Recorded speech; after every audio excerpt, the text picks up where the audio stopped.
Before we begin the story, let us know where you're watching from by leaving a comment below. If you enjoy this video, don't forget to like and subscribe. Have a wonderful day. Enjoy the story. Ethan Brooks was rushing through the airport terminal. He was late for a meeting with a group of Japanese investors who could double the year's revenue. Everything had to go perfectly. At the baggage carousel, Ethan saw a black suitcase with red details. Just like his, he grabbed it and walked off as if the airport were on fire. Across the carousel, Mia Harper, wearing a dinosaur hoodie and a messy bun on top of her head, widened her eyes. "Wait! Hey, you took my suitcase!" She ran after him, her small backpack bouncing, squeaky sneakers clapping, shouting like she was at an auction. People turned to look, and Ethan, of course, kept walking.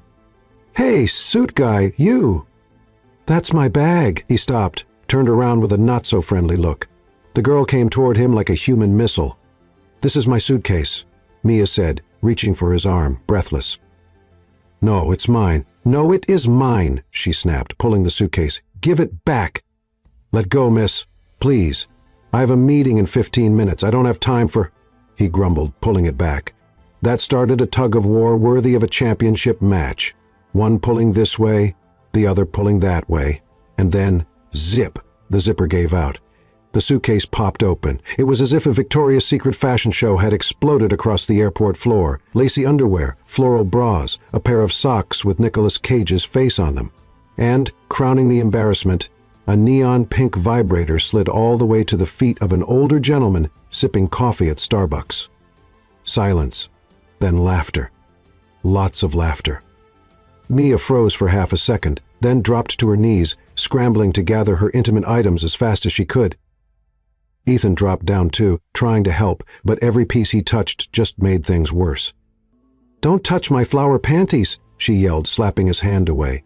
"I'm just trying to help." "Help? You're just making it worse.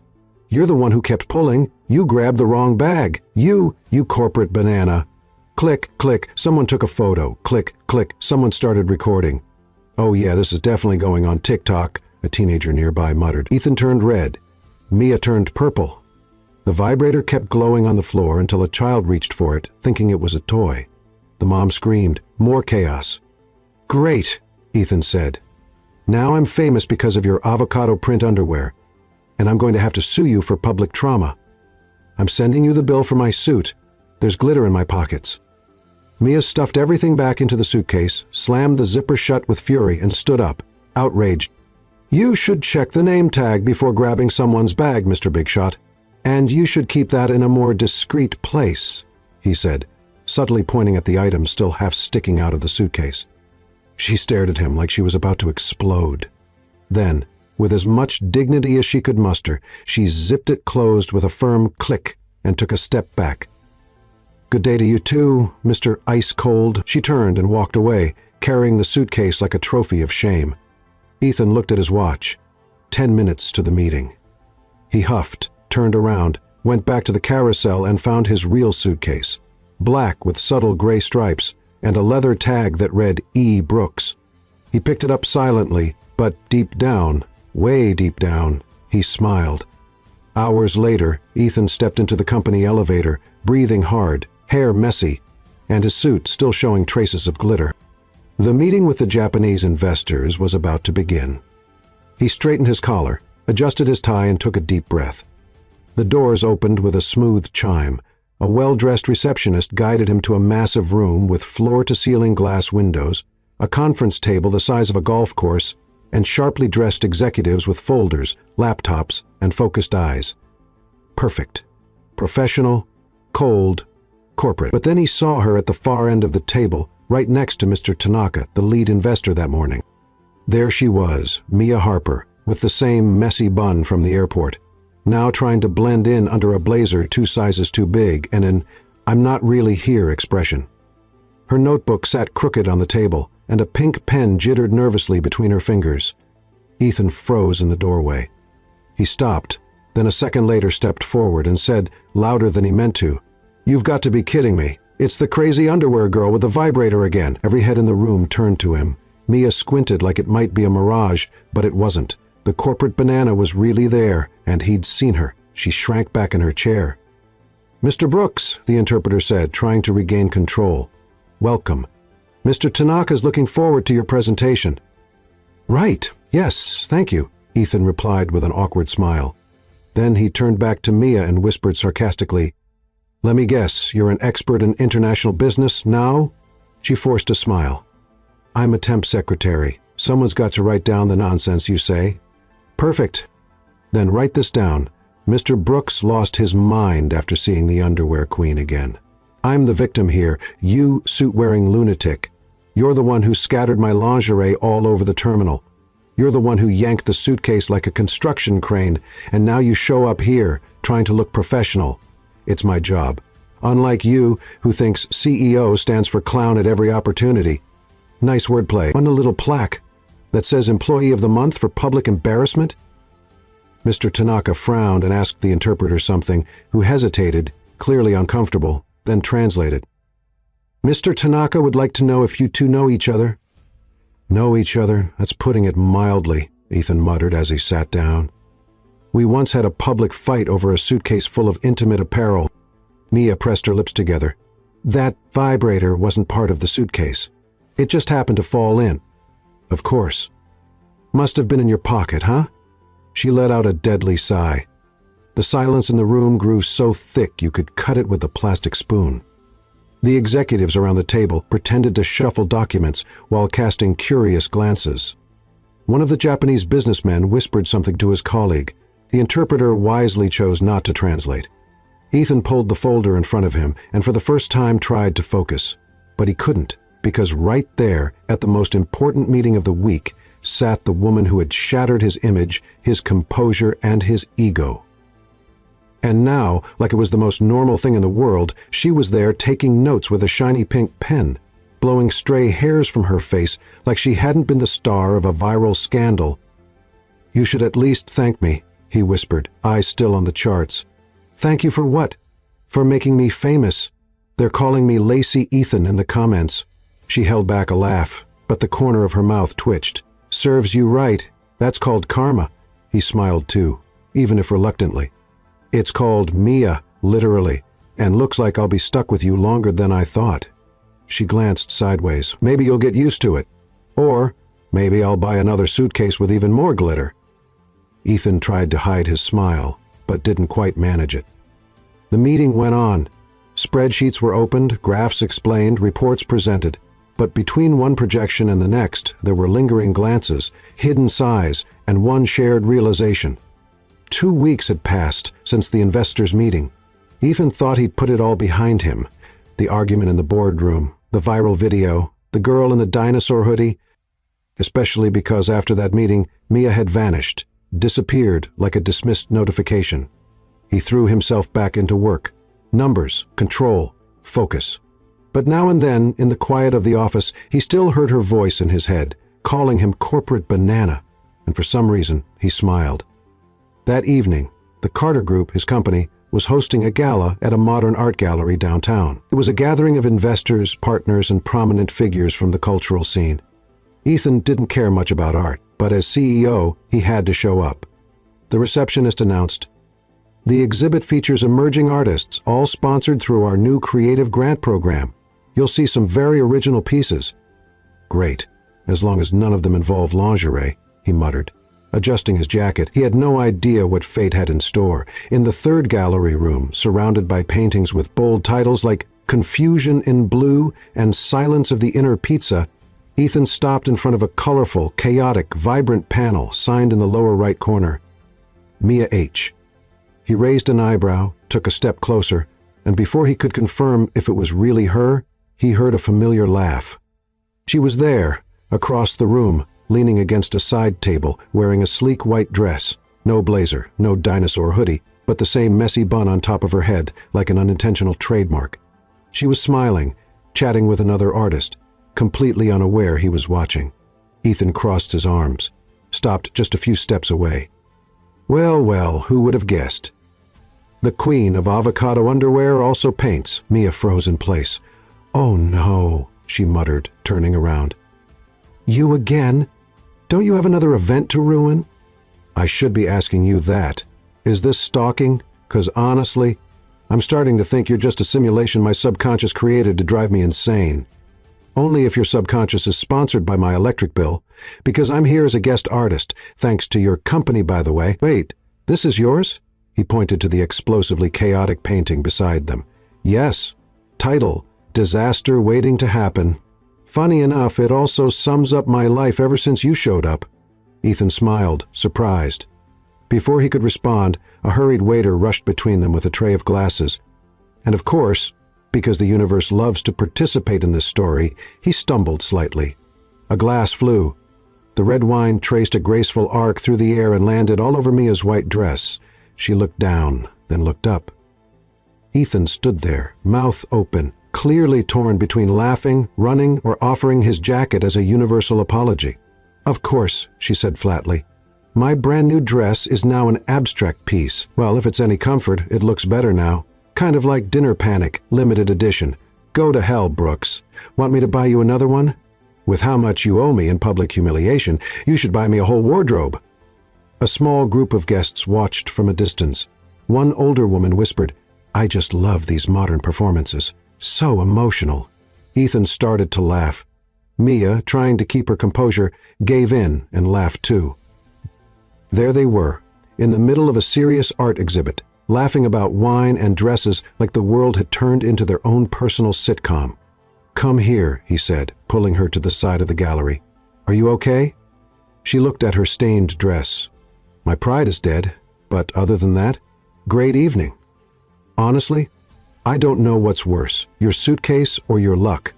And I don't know what's stranger, how much you annoy me or how much you make me laugh. Ethan didn't answer. He just stood there, looking at her with a calmer, less sarcastic expression. She folded her arms, suspicious. What? Nothing.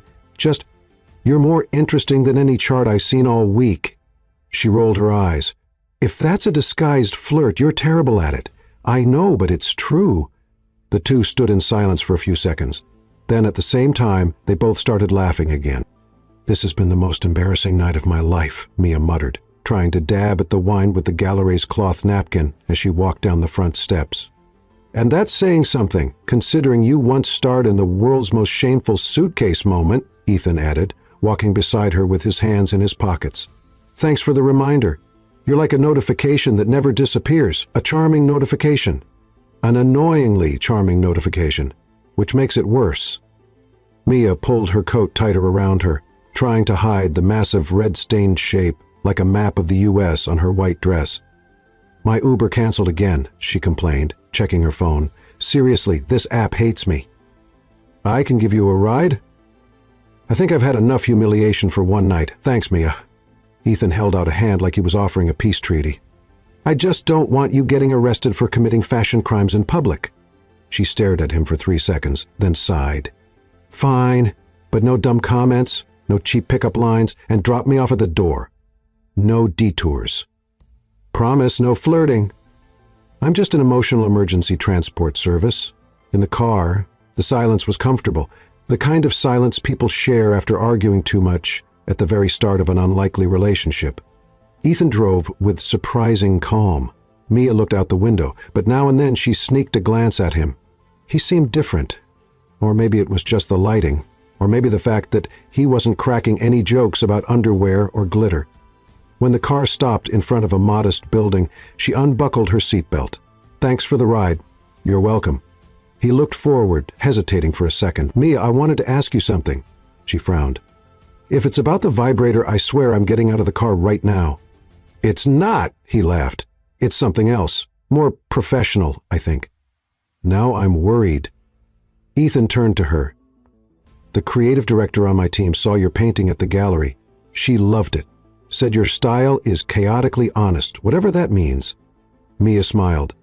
It means she paints like she fought the brush and won. Well, she wants to invite you to be part of our next internal design campaign. Wait, are you offering me a job? I'm offering you an opportunity in the same place where everyone saw my vibrator accidentally fall on the treadmill. Exactly, he smiled. It's like artistic redemption. Mia went quiet for a moment, then she tilted her head. You really want me to join your company? After everything? I do. Actually, after all the embarrassment you've already put me through, The least you can do now is redecorate the meeting room where we had our public fight." She laughed softly, but she laughed. "Okay, really?" "Yes, but on one condition." "Uh-oh." "That no one, absolutely no one, calls me lingerie queen in the hallways." "No promises. Some folks in marketing have a sense of humor." She opened the door. "Good night, Mr. Brooks." "Good night, Miss Harper, and thank you for the ride and for not hitting on me." "You're welcome, but if I were hitting on you, you'd know it." She closed the door, and before the car pulled away, Ethan looked in the rearview mirror. She climbed the steps 2 at a time, like she was running from the cold or from doubt. But at the last door, she turned for a moment and smiled. Mia walked into Brooks Innovations on Monday morning like someone stepping into a zoo dressed as a zebra. Or at least that's how it felt, even though she wore a black blouse, beige slacks, and had her hair pulled back in a nearly proper bun, the classic updo holding on like a flag of independence. She knew this place breathed control and etiquette, and she was basically the opposite of that. The badge hanging around her neck swung with each quick step. Mia Harper, Creative Associate, Strategic Design Department. It was official. She worked there now, in the same building where she'd gone viral. In the same building where the most irritating and unfortunately most charming man she'd ever met was the boss. "Welcome to the team," said a cheerful blonde woman wearing heels, a bright pink blazer, and a permanent marketing smile. "I'm Lauren, Director of Image and Content. I'll show you everything." "Everything, like literally?" Mia asked, trying to sound friendly while balancing a freshly brewed capsule coffee. "Literally. We've got a tour, onboarding, and even a little icebreaker game later. I love those things. Are you a Gemini?" "I don't know if I'm ready for this much energy before 9 o'clock I am." "You'll get used to it. We're a creative bunch, but the pressure is real. So take a deep breath, hold on to that coffee, and follow me." On the way, Mia saw glass walls, rooms named after planets, workstations that looked like spaceships, and employees who looked like they just stepped out of a GQ or Tech Vogue editorial. She was definitely the odd one out, and she knew it. On the 3rd floor, the creative room felt less intimidating. Tables with paint, tablets, scribble boards, a place where creative chaos was tolerated, maybe even celebrated. "Here's your station," Lauren said, handing her a mug that read, "Yes, I'm an artist. No, I don't do free tattoos." Wow, that's too ironic to be accidental. "We tried to make it look cool. Did it work?" "Almost. It just needs a poster of Nicolas Cage tangoing with a flamingo." "I already like you, Mia." Lauren headed off to another meeting, and Mia was left alone. She turned on the computer, checked her work email. There were messages about a design campaign for the main meeting room. And, of course, the person in charge of the project was listed, Ethan Brooks. She took a deep breath, opened the briefing detachment, and got ready to dive into the proposal. 5 minutes later, she was yawning. It was all so technical, so full of flowcharts. It felt more like a quantum physics exam. She doodled a sad cactus in the corner of her notepad just to stay awake. "Very nice," said a voice behind her. Mia turned so fast she almost spilled her coffee. Ethan was leaning against the glass divider, arms crossed, his dark gray suit free of glitter this time, but with the same cynical yet curious look in his eyes. "Oh, great, you again?" she said, moving the coffee away from potential accidents. "I work here, remember? I'm trying to forget. You've shown up more than my bank notifications. I came to see how the new hire is dealing with corporate chaos. Chaos I can handle, but this briefing? It's graphic terrorism." Ethan stepped closer and glanced at her notebook. "Is that a crying cactus? It's a symbol of my soul trying to make sense of this neutral tone color palette you all love so much." He laughed, really laughed. "You're impossible, Mia. And you're ridiculously organized. Do you guys even line up your paper clips by color here? Only the gold ones. They're the leaders of the clips?" She laughed too, in spite of herself. "Are you going to ask me to paint the meeting room with the names of your investors or something?" "No, I want something with identity, something that shows life, like you're painting at the gallery." Mia looked the CEO in the eye. He was serious, and once again she could see that behind the sarcasm was someone genuinely curious, and maybe a little less of a corporate drone than she liked to tell herself. "I can try," she said, looking at the screen with a bit more respect. "Great. Oh, and here it comes. There's a meeting tomorrow at 8. Oh, clock I am with the branding team. There'll be coffee and muffins. Muffins with cream cheese frosting. Okay, now I'm more motivated. He started to walk away, but paused at the door. "And Mia," he called without fully turning around, "if you spill paint on the upstairs carpet, just give me a heads up. The cleaning crew charges double when they call it conceptual art." She raised an eyebrow. "If I throw paint on the carpet, it'll have your name on it." He blinked. Fair enough, and walked out. Mia looked at the computer, then at the cactus she had drawn. She picked up her pencil and added a smile. That evening, while Ethan was reviewing contracts, he found himself smiling, thinking about the sad cactus. Mia was chaos, but a kind of chaos that made sense. And even he, the control-obsessed CEO, was starting to think that maybe, just maybe, disorder had its own charm. Mia arrived early to the meeting room, determined to make a good impression. She wore a black dress with subtle stripes and white sneakers, her hair partly tied back with a simple ribbon, and carried a folder with new sketches.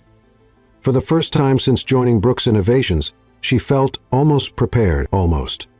Because nothing, absolutely nothing, could have prepared her for what happened in the next 5 minutes.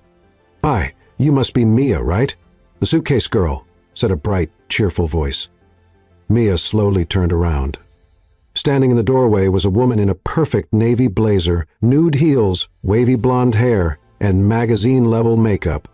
She held out her hand with the kind of smile that said she'd already won the game before it started. "I'm Sophia, Ethan's ex." Silence. Mia blinked 3 times, swallowed hard. "Nice to meet you. I'm Mia, former owner of the Suitcase that became world famous."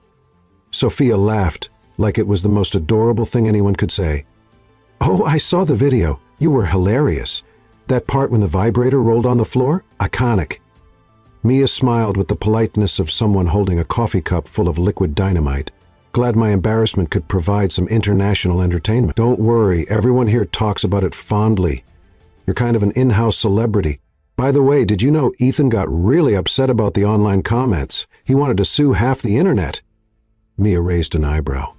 "What a gentleman." "Yeah, he's always been that intense, in a good way, but also very loyal. You know, protective. I think that's why we always had this really strong connection." She touched her hair delicately. "You two broke up a while ago?" Mia asked, already regretting it. "About 3 months. It was mutual, but now we're working together again. Funny coincidence, right?" Mia bit the inside of her cheek. "Coincidence? Sure." The room started to fill up. Employees took their seats with laptops, muffins, and coffee mugs. Ethan walked in, punctual as always, and paused for a split second when he saw Sophia sitting right next to Mia. "Sophia, you're here." "Surprise," she laughed. "I was brought in to help with the branding redesign. It's a temporary role, but the impact will be lasting." He blinked, clearly surprised. "I didn't know." "Neither did I," Mia muttered beside him. Ethan pulled himself together, walked to the head of the table, and adjusted some papers. "Okay, everyone, let's begin." Throughout the meeting, Sophia kept chiming in with enthusiastic comments, light jokes, and compliments about Ethan's amazing aesthetic sense. Mia took deep breaths with every "Ethan is incredible," and "that's just how Ethan is." Then, at the end of the presentation, Ethan asked, "Mia, could you show the drafts for the main wall panel?" Mia stood up. She walked to the whiteboard and pinned the sheets with colorful magnets. "The idea is to create a visual identity that reflects the company's dynamic nature without losing the human touch. So, I went with organic textures, colors that suggest movement, and a few powerful phrases gathered from interviews with our own staff." She pointed to the center. "This is the main piece. Where there is chaos, there is creativity. A quote that honestly represents me more than I'd like to admit." Some team members nodded. Sophia crossed her arms. "Interesting. Very conceptual, though. I wonder if maybe it's a bit too sentimental." Mia turned her head slowly. "The concept is based on feedback from the creative team." "Of course, but still. Maybe we should aim for something more clean, commercial. Or maybe we should remember that being too clean can end up feeling empty. And maybe being too sentimental might come across as unprofessional." The room fell silent. Ethan cleared his throat. Mia's ideas are aligned with the company's new direction, and I like how genuine it feels. Let's give her proposal a chance." Sophia gave a tight smile, then sat back down. Mia looked at Ethan for half a second. He didn't say a word, but his eyes said plenty.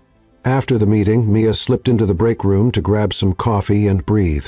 She was so distracted she almost poured sugar into the salt. "You okay?" a voice asked behind her. It was Ethan. "Being called an amateur by the boss's ex in front of 15 people? Totally fine. Happens every Monday. I swear I had no idea she was coming. HR made that call." "Right. Just another coincidence." "Mia." "No, it's fine, really." She gave a brief smile. "I just need more coffee. Or a shot of tequila, or maybe an acting class to learn how to pretend I don't want to stick my head in the microwave." Ethan chuckled. "Hey, you nailed the presentation. That quote in the middle? I loved it. Where there's chaos, there's creativity." "Yeah, that pretty much sums you up. Is that a compliment?" "It's more than it sounds." Mia sighed, then, after a second, smiled back. "Well, since you liked it, maybe I'll paint it on the meeting room wall in neon pink with glitter. Only if it's biodegradable glitter. Obviously, I'm chaotic, not careless." They both laughed. And then, in that unexpected moment between coffee mugs and jokes, something shifted. Things got quieter, closer. "Mia, would you like to—" Ethan started, but he was interrupted by Lauren, who burst in, flustered. "Aiden, we need you in the studio right now. The pilot project photo shoot started with no photographer and a sick model. It's chaos, literally." Ethan rolled his eyes. "You've got to be kidding me. Come on. You're the only one who can keep this from turning into an episode of Bosses in Panic." He turned to Mia, clearly reluctant. "I'll see you later. Only if there aren't any more exes in your way. She's the last one, I promise." He left. Mia stayed there, stirring her coffee, thinking about that mural quote, about the look in his eyes, and about how, even with Sophia in the picture, there was something between them that even sarcasm couldn't hide. The next morning, Mia could barely sip her coffee without spilling. Sophia's sudden appearance still lingered in her mind, but it was the note Ethan had left on her desk that really left her confused. "If you survive the workday, dinner's on me. No exes, no spilled wine, no awkward surprises, just dinner. E." She stared at the paper for the 5th time. It was ironic, straightforward, and strangely sweet. But before she could decide whether to say yes, Ethan appeared at the door of the creative room. "Forget the dinner." "What? You're going to need a whole weekend to forgive me," he said, with that crooked smile, half charm, half chaos. "I'm heading to this event on a ranch in the countryside. It's got art, business people, investors, and horses more expensive than most apartments. And I want you to come with me." "Sorry, what? You want me to go to a ranch with you?" "It's a corporate event disguised as an artistic retreat. You're the only artist I know who isn't afraid to put glitter on a PowerPoint. I need your opinion, maybe your company too." "And why would I say yes?" He pulled a small container from his backpack, opened it. "Handmade chocolate truffles with Belgian sprinkles, made by me or my chef. But the thought is what counts." She crossed her arms. "This is emotional bribery with chocolate. Does it work?" Mia took the truffle. "It works." 2 hours later, Ethan's car was cruising down the road smoothly. The air conditioning was just right. The soundtrack was a mix of soft jazz and Mia's sarcastic comments about the GPS mispronouncing her name as Micah. "Don't you think this is kind of weird?" she asked. "We barely know each other, and now we're heading to a ranch together? It's like the start of a reality show that's about to go wrong." "Well, every good relationship starts with a terrible idea, and this is only the second worst one we've had. The first being fighting over a suitcase in the middle of the airport like it was a prize on The Price is Right." She laughed. "Okay, fair." The mood was light. For the first time since all the chaos began, Mia felt oddly at ease with Ethan. He wasn't in CEO mode. He was just himself, talking about movies, childhood, and that time he accidentally ate dog food, thinking it was cereal. She laughed for 10 straight minutes. But as every good story goes, it's in moments like this that the universe decides to test the main characters. The car sputtered. "What was that?" she asked, raising an eyebrow. "Nothing, just the engine hiccuping. It's emotional. The dashboard lit up like a Christmas tree. The car coughed, shook, and died. Okay, now it's in a coma. Ethan pulled over onto a dirt shoulder between two fields and a whole lot of nothing. Are you serious? Mia got out, looking around. There's not even a cell signal here. Are we in 2025? Or a lost episode of Little House on the Haunted Hill? Ethan popped the hood. He stared at the engine like he knew what he was doing. He didn't. I'll figure it out, he said, sounding confident. You going to talk to the engine? Because if that's the plan, I'm all in. 20 minutes later, and one emergency call made by a lady at the nearest cheese shop. Yes, really. The solution was simple. Wait for the tow truck and find shelter. That's when they found the Rancho de Serra Inn, a rustic, charming, and surprisingly pretty place with flowers in the windows, the smell of cake in the air, and a woman named Donna Clara, who looked like she'd stepped out of a butter commercial. 2 rooms? Donna Clara asked, smiling. Yes, please, they said at the same time. She checked her little notebook. Oh, sweethearts, I only have 1 room left. A double. Oh, no, Mia murmured. It's fine, we'll share, Ethan said. Like heck we will. Do you snore? Not that I know of, and if I do, you can hit me with a pillow. It'll be fun. Mia looked at the woman, then at the empty road outside and sighed. Fine, but if you cross over to my side of the bed, I'm throwing you out the window. Deal. The room was simple, 1 double bed, a floral comforter, an old dresser, and a small bathroom with floral-shaped soap. Mia went in first, dropped her backpack on one side of the bed and opened the window. Never thought I'd end up on a farm with a corporate banana, sharing a room and using flower soap. Life's full of surprises, Ethan said, taking off his jacket. By the way, did you bring pajamas? Why? Because mine have sharks on them. Just giving you time to mentally prepare, she laughed. That night, they had corn cake and milk coffee on the inn's porch, under a ridiculously beautiful starry sky that looked like CGI. Do you regret coming? He asked, looking out at the horizon. No, but I still don't forgive you about the brigade. Which part? Using it to convince you?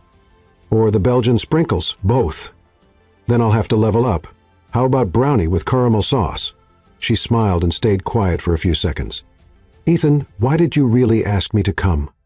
Because I wanted to spend time with you, away from meetings, ex-girlfriends popping up, and flying vibrators. She looked at him. He wasn't joking. I like you, Mia, and I know we started off on the wrong foot. Actually, both feet in a puddle of awkward, but still, I like your mess. She blushed. She wasn't ready for that.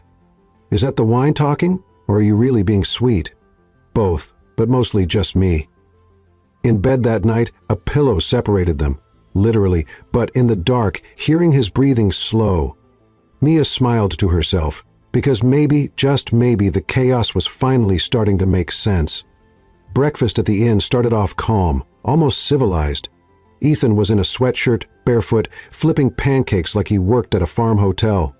Mia, still sleepy, wore a sweater with a faded bunny on the front and stared at a jar of jam like it was a tough math problem.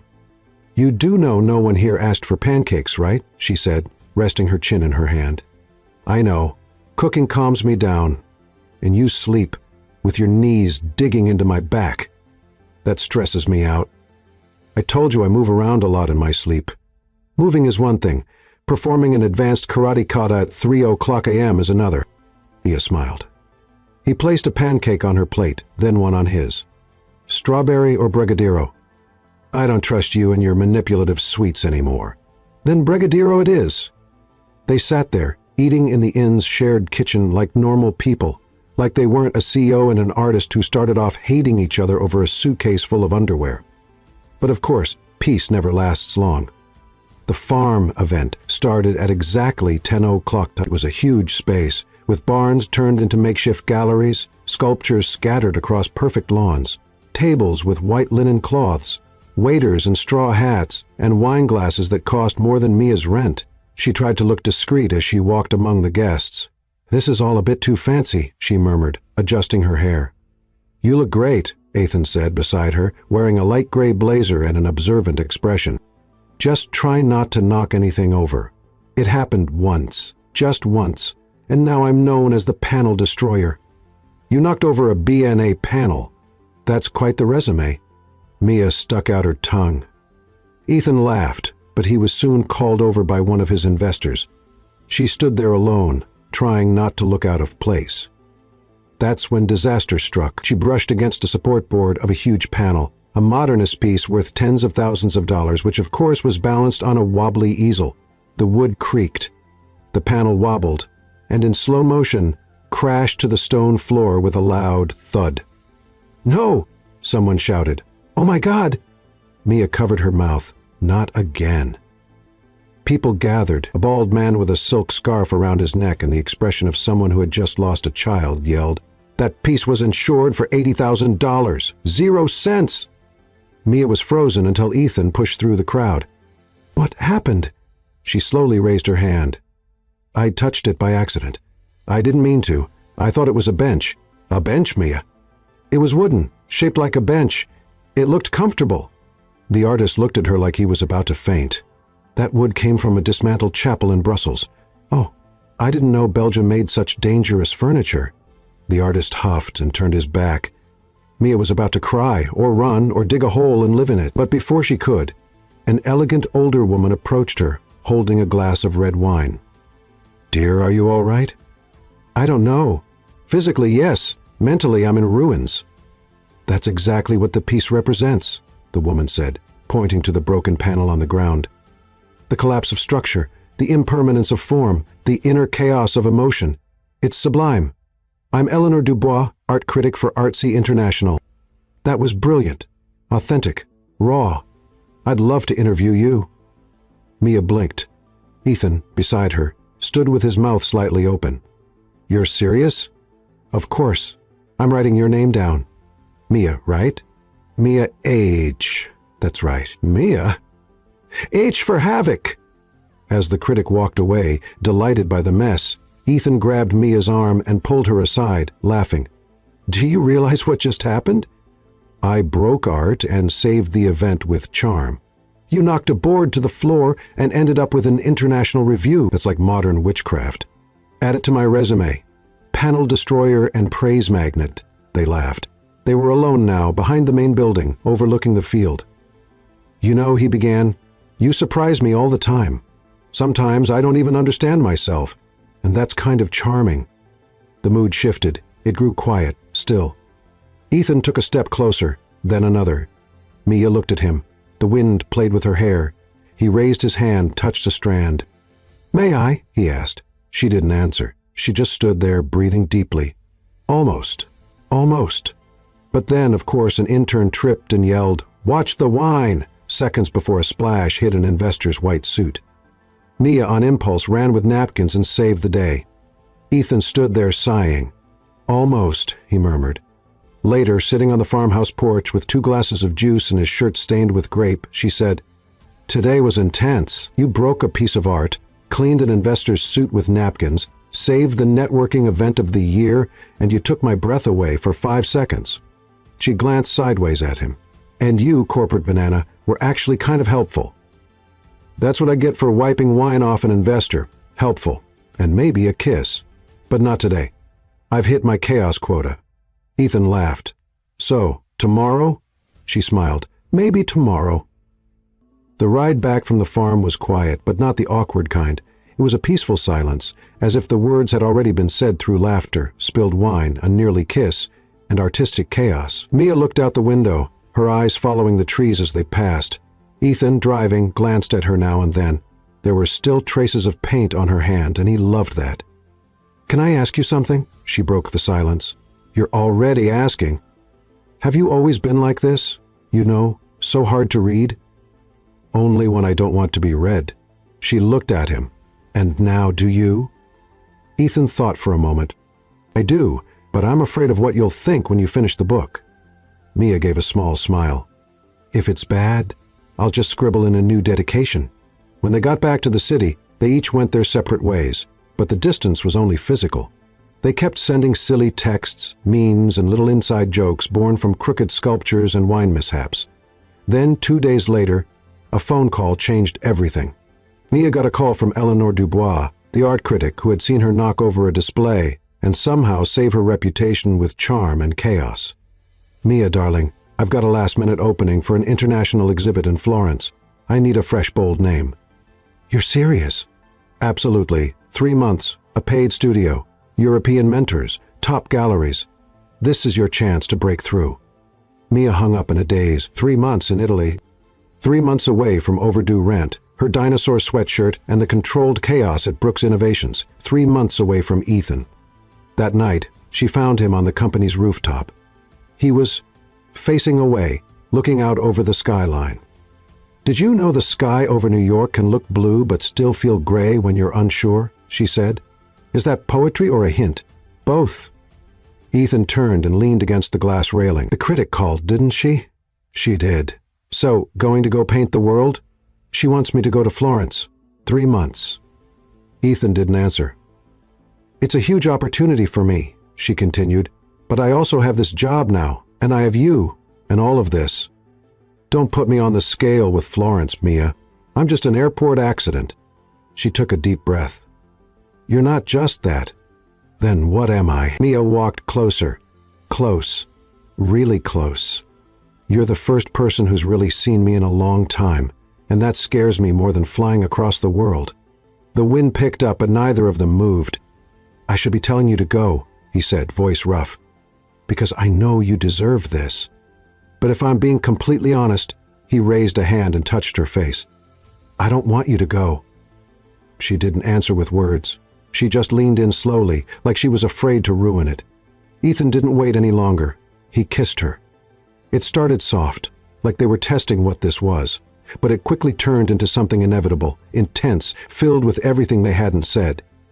It felt like every argument, every laugh, every accident between them had led to that moment. When they finally pulled apart, eyes still closed, Mia leaned her forehead against his. "This complicates things." "This is the simplest thing we've done," she gave a nervous laugh. "I'm scared, Ethan." "Me too." "So, now what?" "Now you decide. Go to Florence or stay here." "That's it." "No." He looked into her eyes. "If you go, I'll wait. If you stay, I'll hold on."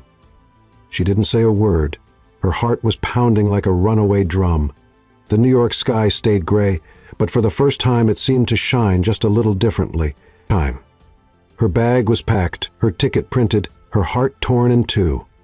Mia walked through the airport terminal with her earbuds in, but no music playing.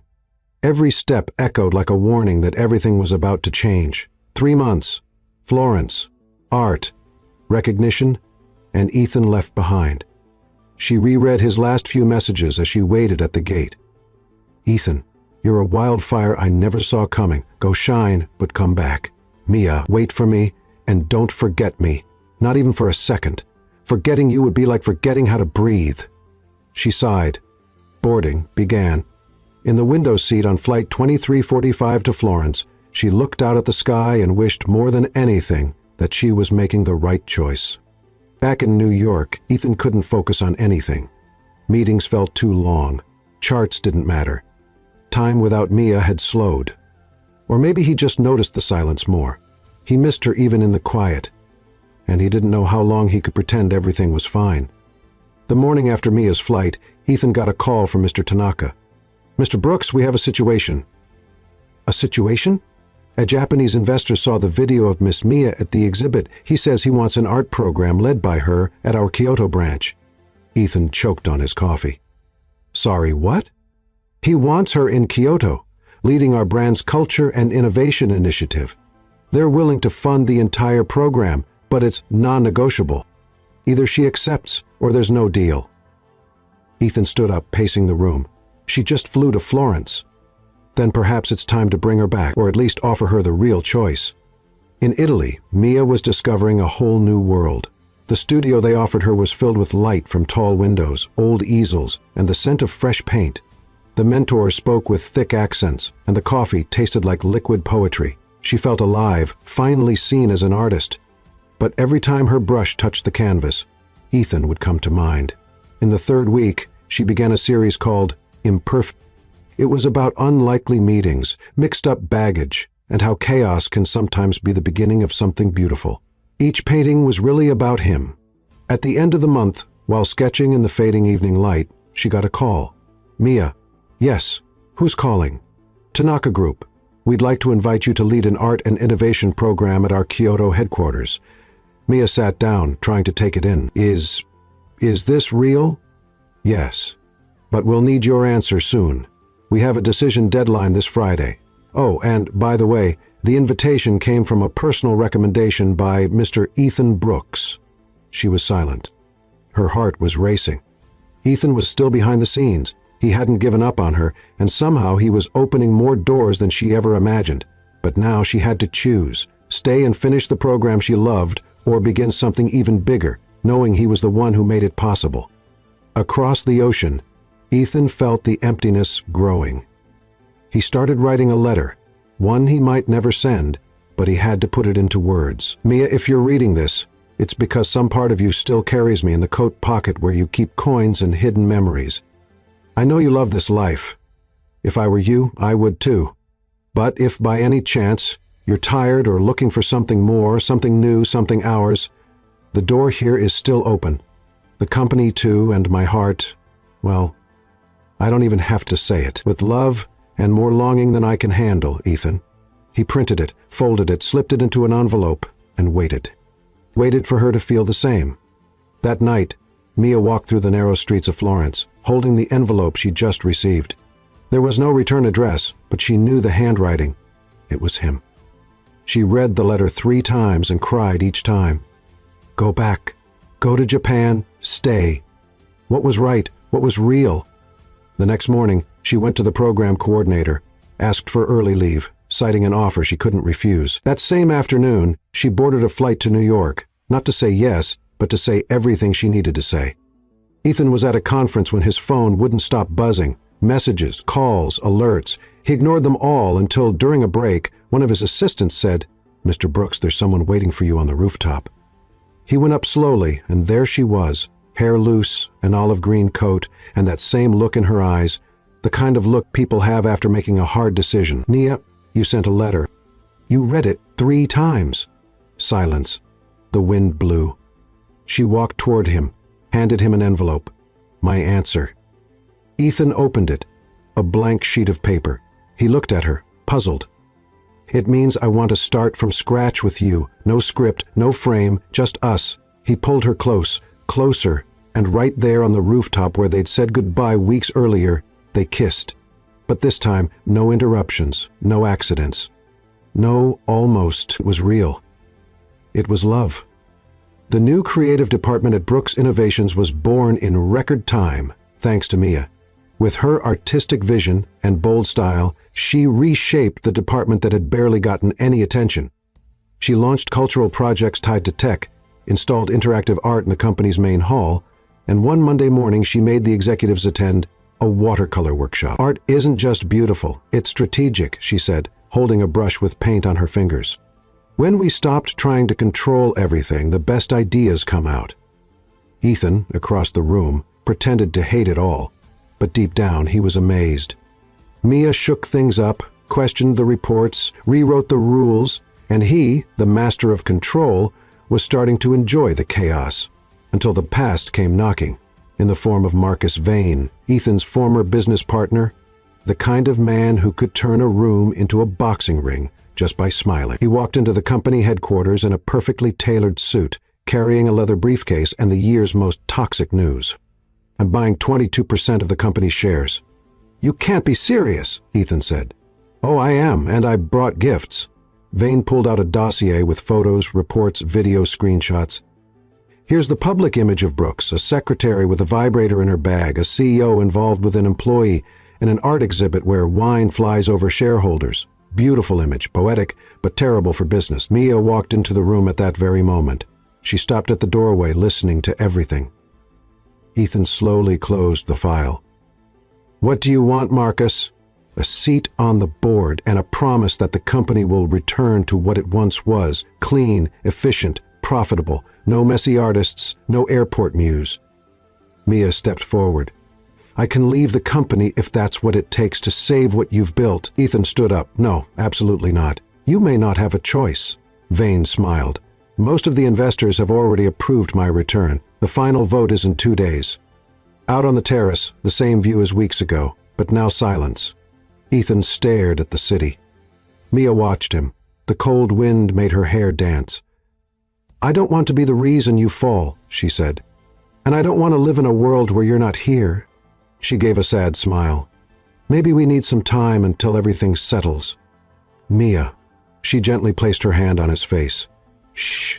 Kiss me and promise you won't hate me for trying to protect what you've built." He didn't reply. He just kissed her with the urgency of someone who knows time is short, with the intensity of someone who doesn't want to say goodbye. And when they pulled apart, he knew that kiss wasn't a goodbye. It was a pause.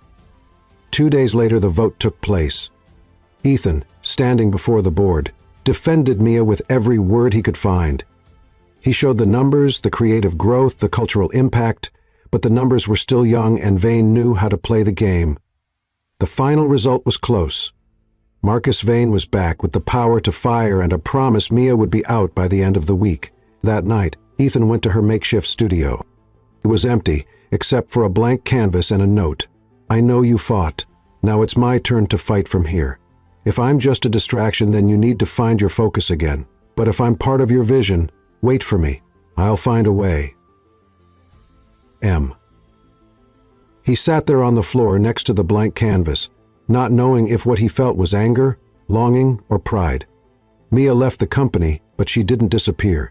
She took a position as an independent curator at a cultural center in the city. She created exhibits, built partnerships, and, little by little, her name became a symbol of creative innovation. And one day, without warning, she showed up at the company headquarters, not to ask for her job back, but to present a proposal. "I want to use one of Brooks' abandoned spaces to create a hub for artistic innovation. It'll generate positive media, attract younger audiences, and help reverse the damage from a certain viral lingerie video." Vane laughed. "You've got nerve."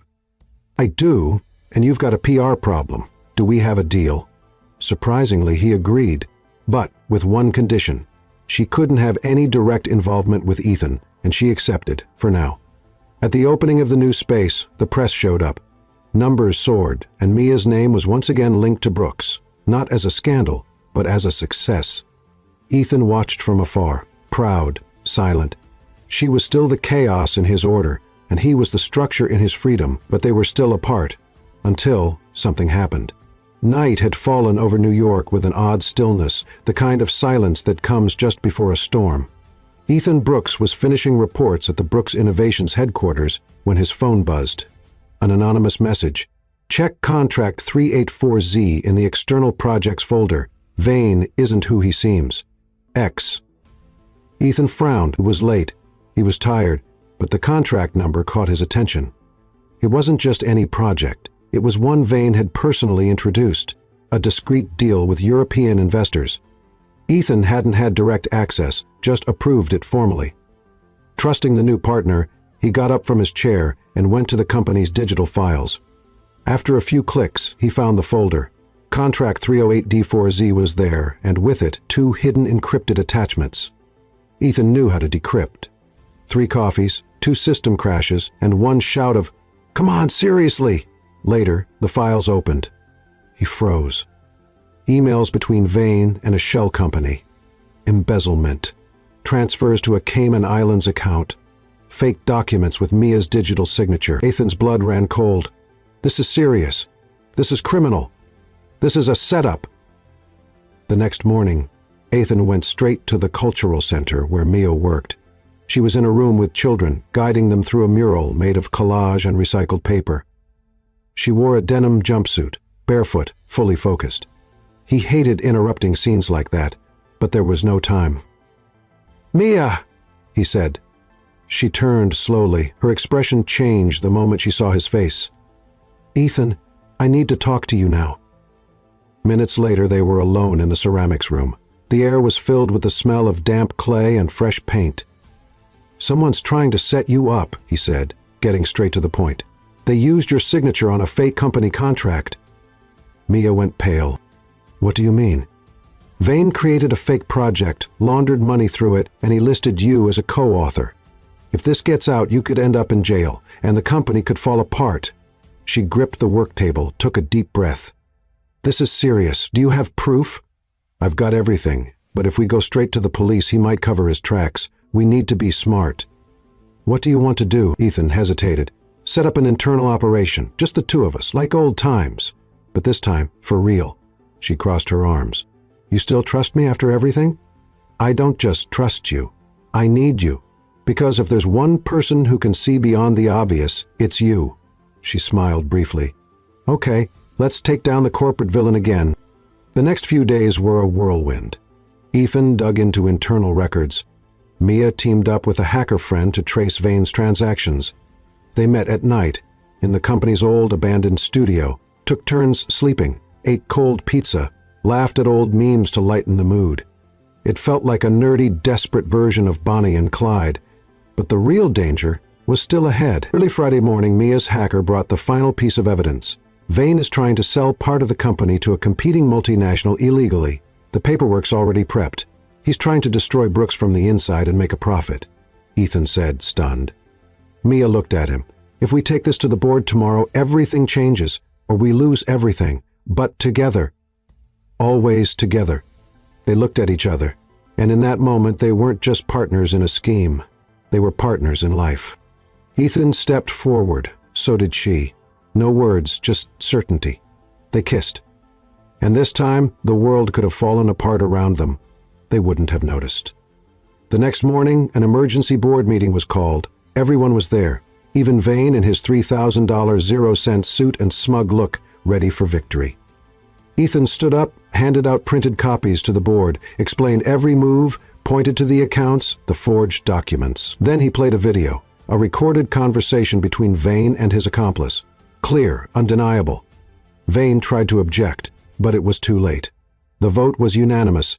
Immediate removal, holding arrest, federal investigation. Mia, standing at the back of the room, took a deep breath. She was free and, more than that, vindicated. In the days that followed, Brooks's atmosphere shifted. The company reinvented itself.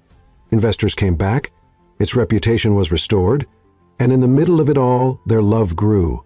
They had lunch together, discussed art and tech projects, spent Sundays watching old movies and critiquing the costumes. Ethan changed.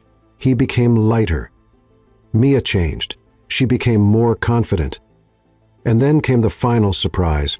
One sunny Saturday, Ethan took Mia to a clearing outside the city. There was a cottage, a blank canvas set up in the yard, and dozens of photos of them hanging from string lines. She smiled, suspicious. What's all this? A gift, but with one condition. He got down on one knee, pulled a small box from his pocket. Mia, you brought back my sanity by turning my life upside down.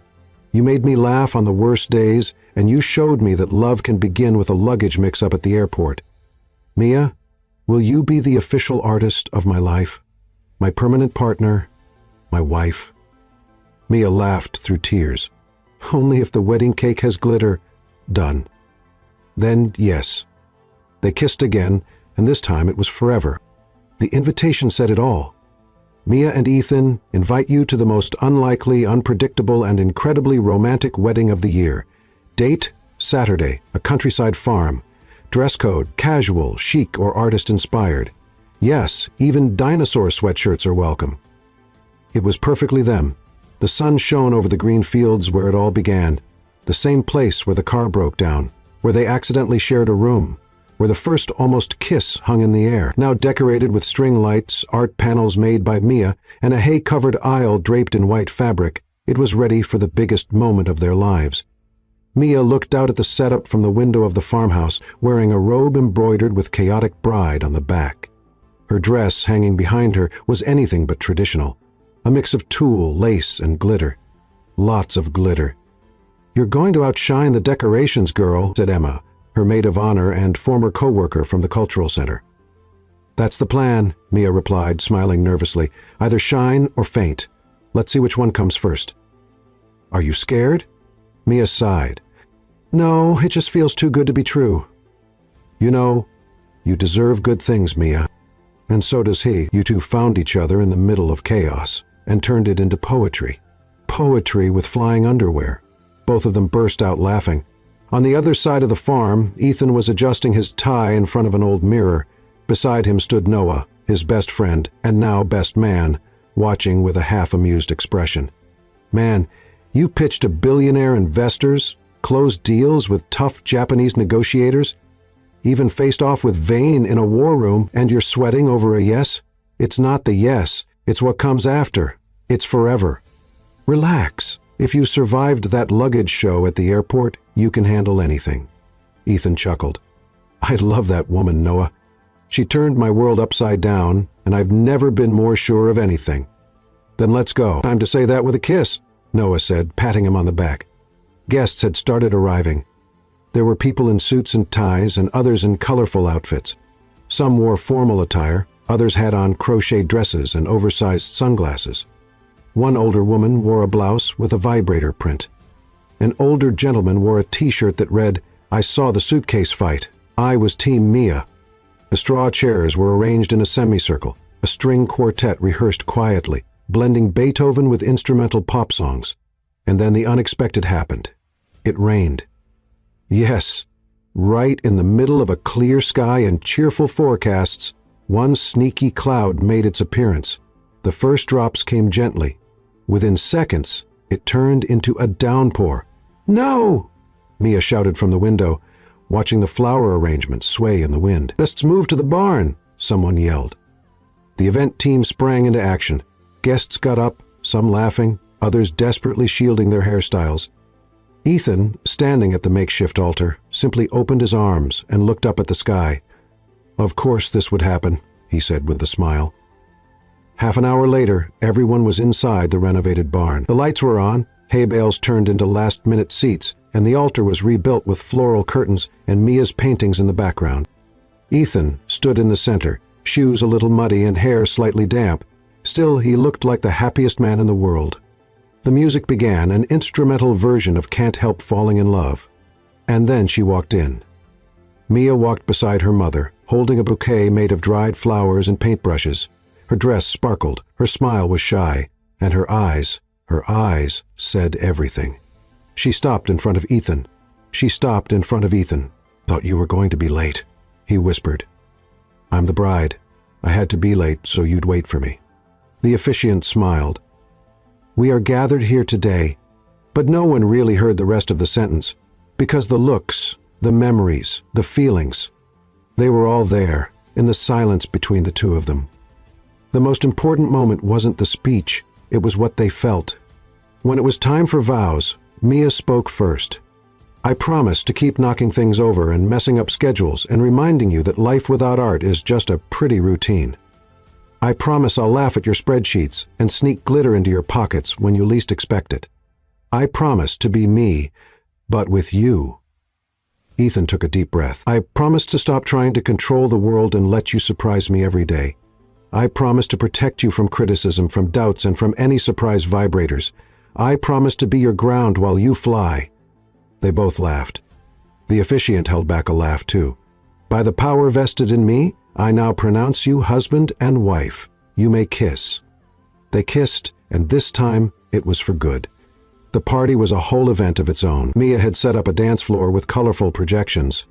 Ethan organized a drink bar with names like Love Contract, Stolen Kisses, and Confused Caipirinha. There was karaoke. There was cake with edible glitter. There was a lady who fell into the pool and said she was baptizing the wedding. There was dancing till the floor, yes, even Mr. Tanaka. And late into the night, something more happened. Ethan took the microphone. "Ladies and gentlemen, I need 5 minutes of your attention." Everyone turned to look. When I met Mia, I was rushing toward what I thought was success, and she made me trip, literally. And in that stumble, I found everything. Today, I want to share something many of you weren't expecting. Everyone held their breath.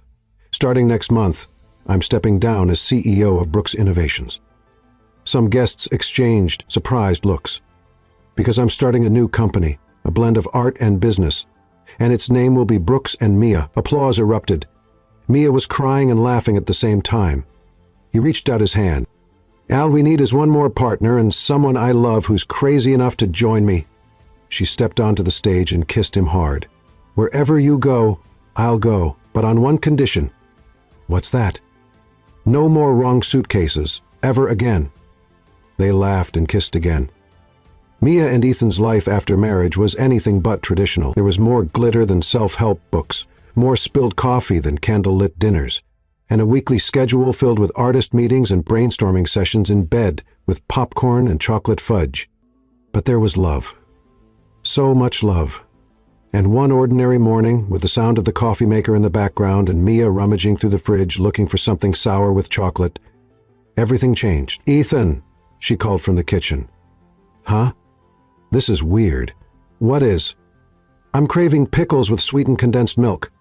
Silence. "You're joking, right?" "No, and there's more. I cried today because I saw a video of a duck chasing a puppy, and I hate ducks." Ethan showed up at the door with one eyebrow raised. "You mean to say—" "I don't know," she answered, eyes wide. "But my app says I'm 5 days late and my boobs hurt like I just ran a marathon without a bra." Silence, a glance, a flash of panic, then one of hope. "Should we buy a test?" he asked. "Now." The silence in the bathroom was as thick as steam in a sauna. Mia paced back and forth. Ethan leaned against the door, holding the test box like it was sacred. 3 minutes, right?" "It's already been 5. Go check." "You look. You're the one who peed on it." She sighed, took a deep breath, and grabbed the test. 2 lines. Ethan's eyes widened. "That means I'm pregnant. We're pregnant." A few seconds of silence, then he rushed to her, picked her up, and spun her in the air. Mia laughed, cried, and held the test like a trophy. "Oh my God, we're having a baby! We're having a little walking chaos!" At the first doctor's appointment, the doctor smiled right after the ultrasound. "Are you ready to know?" Ethan squeezed Mia's hand like they were on a roller coaster. "It's a boy!"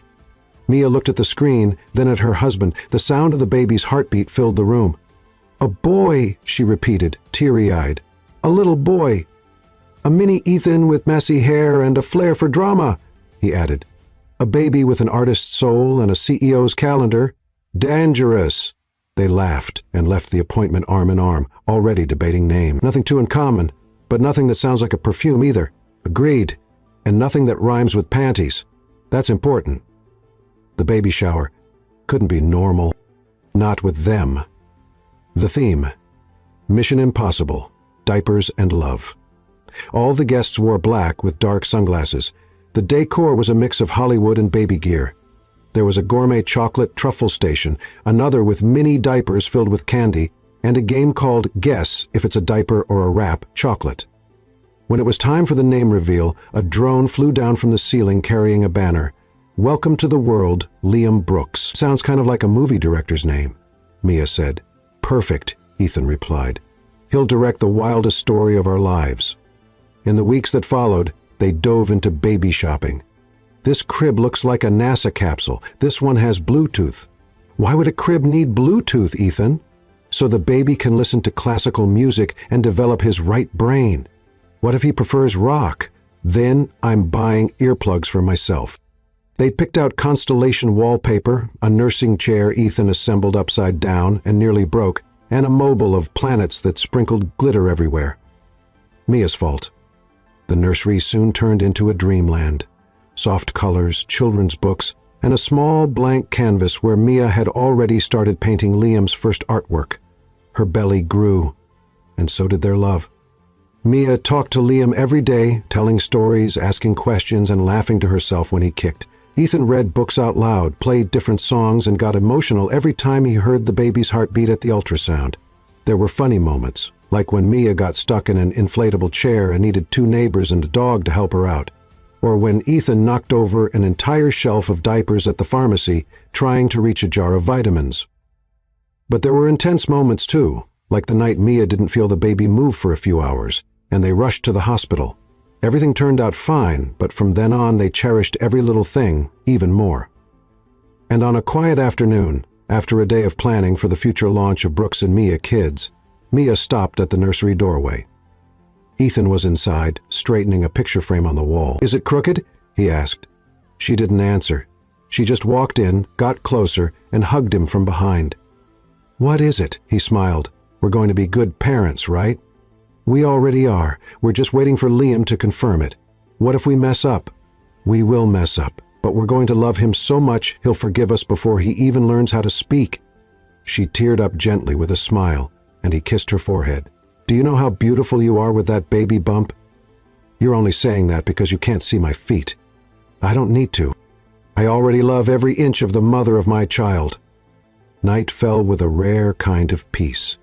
Ethan put on some soft music. Mia settled into the rocking chair in the nursery, gently rubbing her belly. "Hey, Liam," she whispered.